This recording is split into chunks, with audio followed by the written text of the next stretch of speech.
So అలాంటి సమయంలో ఇది మనందరి బాధ్యత. ఇది నేషన్ సంబంధించిన సమస్యలు మన సమస్యలు కూడా.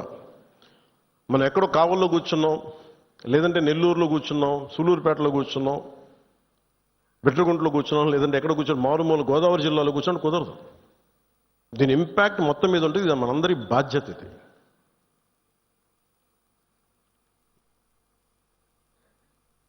ఈ రోజున మనకి ఒక వాస్తవాన్ని వాస్తవంగా మాట్లాడటం తెలుసుకుందాం. నేను చాలాసార్లు ముస్లిం సమాజానికి కూడా చాలాసార్లు చెప్పాను. నేను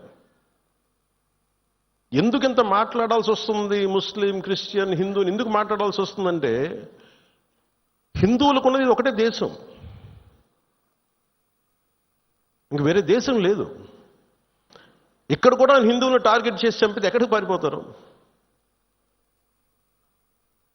అంటే నీకు చంపింది 26 మందిని, కానీ దాని ఇంపాక్ట్ కోట్లాది మంది జనాభా, ఆశేష్ మొత్తం భారతదేశం మొత్తం మీద ఉంది. వెళ్ళి మీ ప్రధానమంత్రికి చెప్పుకో, మీ మోడీకి చెప్పుకో, మీ మోడీకి చెప్పుకో. అది మోదీ గారికి చెప్పడం కాదు, అది చంపేసి నన్ను కూడా చంపేయాలన్నాను మసూదన్ గారి భార్య. వెళ్ళి మా బిడ్డలు కూడా చంపేయండి, మీ మోడీకి చెప్పుకోపో. అఫ్ఘనిస్తాన్ ఒకటే చెప్పాలనిపించింది. మోదీని అంటలేదు, ఇక్కడ మా అందరినీ అంటున్నాం. ఎందుకంటే ఇలాంటి సమయం, ఎలాంటి క్లిష్టమైన కష్టమైన సమయం కాబట్టి నిత్యం విమర్శించే మోదీ గారిని విమర్శించే నాయకులు కూడా ఈ రోజున ఆయనకు మద్దతు తెలుపుతా ఉన్నారు. దేశం అంత ఏకతాటిపైకి వచ్చింది మొట్టమొదటిసారి.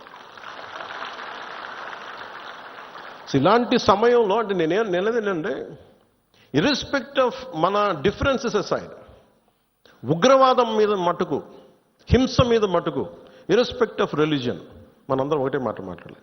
దీంట్లో మాట్లాడితే ఓట్లు పోతాయా, దీంట్లో మాట్లాడితే ఓట్లు వస్తాయి, ఇవన్నీ ఆలోచించకండి. Whether you have spoken truth or not, సత్యమేవ జయతే. నువ్వు ఒకటే మాట్లాడు. నేను ఓట్లు వస్తాయని నేను రాలా, మార్పు తీసుకురాగలమా లేదా అనేది రాజకీయాల్లోకి వచ్చాం. ఓట్ల కోసం అయితే నా లాంటి ఇంత తపన పడక్కర్లేదు, ఇంత కష్టపడక్కర్లేదు. చాలా గొప్ప పార్టీలు ఉన్నాయి, అనుభవజ్ఞుల నాయకులు ఉన్నారు. కానీ ఒక సత్యాన్ని సత్యంగా మాట్లాడడం చాలా శక్తి కావాలి, దానికి ధైర్యం కావాలి. సహజంగా ఇలాంటి సంఘటనలు, ఉగ్రవాదులు జరగగానే అందరూ మనకెందుకు, వాళ్ళు మనం టార్గెట్ చేస్తారేమో అనుకుంటాను. మన సరిహద్దులకు వెళ్ళలేదు. నేను చెప్పాను, మన అందరూ ఇళ్లలో కూర్చొని జాగ్రత్తగా ఉండి ఎవ్వరికి ఒక మాట అనుకున్నా ఉంటే మన ప్రాణాలు రక్షణతో ఉంటాయనుకుంటున్నారా? మన చనిపోయిన మధుసూదన్ గారిని చూడండి, ఆయన ఎవరికి హాని చేశాడు? ఎవరిని పల్లెత్తి మాట అనలా. కుటుంబాన్ని తీసుకెళ్ళి కాశ్మీర్ వెళ్తే ఎక్కడ కాల్ చేశారు. హి was targeted as a Hindu. ఇది ఎక్కడో కూర్చోబెట్టి మత సామరస్యం చాలా చాలా అవసరం ఈ దేశానికి. చాలామంది మత కలహాలు క్రియేట్ చేయాలనుకున్నా కానీ కొంతమంది చేస్తుంటారు. దాన్ని మీరు అడ్డుకోవాలి. మీ కళ్ళ ముందు ఒక సంఘటన జరుగుతున్నప్పుడు మీరు అడ్డుకోండి. అది ఎవరైనా సరే, ఒక హిందూ కావచ్చు, ముస్లిం కావచ్చు, ఏమది తప్పు అంటే తప్పని చెప్పండి. మీరు ఆ ధైర్యం కావాలి మీ అందరికీ. ఎందుకంటే ఆ ధైర్యం లేనప్పుడు అప్పుడు మన పొలిటికల్ పార్టీగా మనం ఉండడం అనవసరం, ఒక పొలిటికల్ పార్టీ మెంబర్గా ఉండటం కూడా అనవసరం. హార్ష్గా చెప్పమని చెప్పట్లే, గట్టిగా తీవ్రంగా చెప్పమని చెప్పట్లే, కానీ ఇబ్బందిగా ఉంది నువ్వు చేసే పని చెప్పాలి. కష్టం తెలియాలి కదా. ఇది మటుకు మనం నిర్ణయించుకోకపోతే మీరు అందరూ అసలు ఓటు వెయ్యను ఏముంటుందని, అసలు నాయకుడు కానోడు కూడా, ఇంట్లో సోఫాలో కూర్చొని కదలని వాడు కూడా, సార్ ఇది సెక్యులరిజం కాదు సార్, ఇలా మాట్లాడకూడదు అంటే ఏంటి? అంటే ముస్లిం కాని వాళ్ళు చచ్చిపోతేనే మాట్లాడాలి సెక్యులరిజం అంటే?